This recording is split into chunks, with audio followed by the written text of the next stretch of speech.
terkait penyebaran hoaks di akun Twitternya, Fahira Idris, anggota DPD RI diadukan. Sebelumnya, Fahira menolak pemanggilan Bareskrim terkait aduan tersebut. Fahira menyatakan tidak bisa dituntut secara hukum karena sebagai anggota DPD memiliki hak imunitas. Memang benar, anggota DPD atau DPD memiliki hak imunitas terhadap pernyataannya. Disaster sedang menjalankan tugas sebagai anggota dewan, tapi persoalannya hak imunitas itu hanya berlaku jika mengeluarkan pernyataan di saat sidang ataupun rapat anggota dewan, bukan pernyataan di media sosial. Alhasil, pernyataan Fahira terkait hoax virus tersebut yang diposting di akun Twitternya tidaklah dilindungi hak imunitas sebagai anggota DPD. Secara diam-diam, Fahira ternyata menyambangi Bareskrim Polri untuk memenuhi panggilan terkait aduan Mu'anas Alaidit. Seperti dilansir detik.com, anggota DPD Republik Indonesia Fahira Idris hari ini menjalani pemeriksaan di Bareskrim Polri terkait cuitannya di Twitter. Usai diperiksa, Fahira meminta maaf dan menyatakan tak ada niat membuat gaduh lewat cuitan tersebut. Kalau ada pihak yang salah mengerti, juga tidak ada yang mengerti. Saya mohon maaf. Karena pasti dengan adanya postingan itu, ada yang salah mengartikan atau salah mengerti. Saya mohon maaf.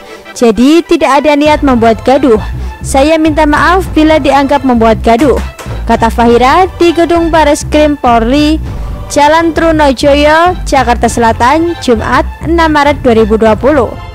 Sebelumnya, karena merasa punya hak imunitas, Fahira pun akhirnya berencana melaporkan balik orang yang mengadukannya ke Bareskrim Polri.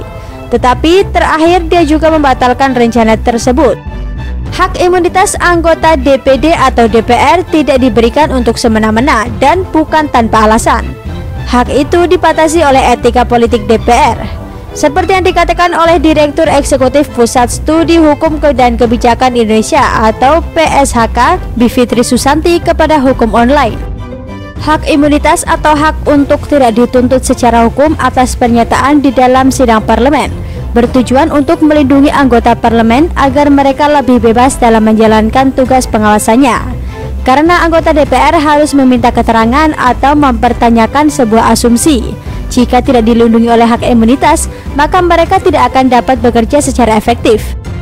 Bivitri juga mengatakan hak tersebut ada batasnya, yaitu sepanjang untuk menjalankan tugas secara efektif dalam Undang-Undang Nomor 22 Tahun 2003 tentang susunan dan kedudukan lembaga MPR, DPR, DPD, dan DPRD. Selain mengatur soal hak imunitas, dalam pasal 28I diatur bahwa kewajiban anggota DPR menaati kode etik dan peraturan tata tertib DPR. Sedangkan pada pasal 28J disebutkan DPR harus menjaga etika dan norma dalam hubungan kerja dengan lembaga terkait. Pernyataan di media sosial meskipun dalam konteks menjalankan tugas pengawasan terhadap kinerja pemerintah tidak dilindungi hak imunitas. Jadi Fahira tidak memahami hak imunitasnya sebagai anggota DPD, sehingga beranggapan tidak bisa dituntut atas pernyataannya di sebuah Twitter.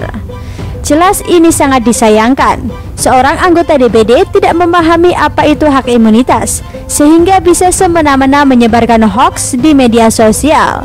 Seharusnya tabayun dulu sebelum menyebarkan berita yang belum jelas kebenarannya.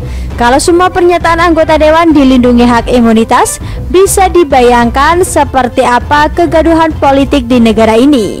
Hanya dikarenakan pernyataan-pernyataan anggota dewan yang jumlahnya lebih dari 500 orang tersebut.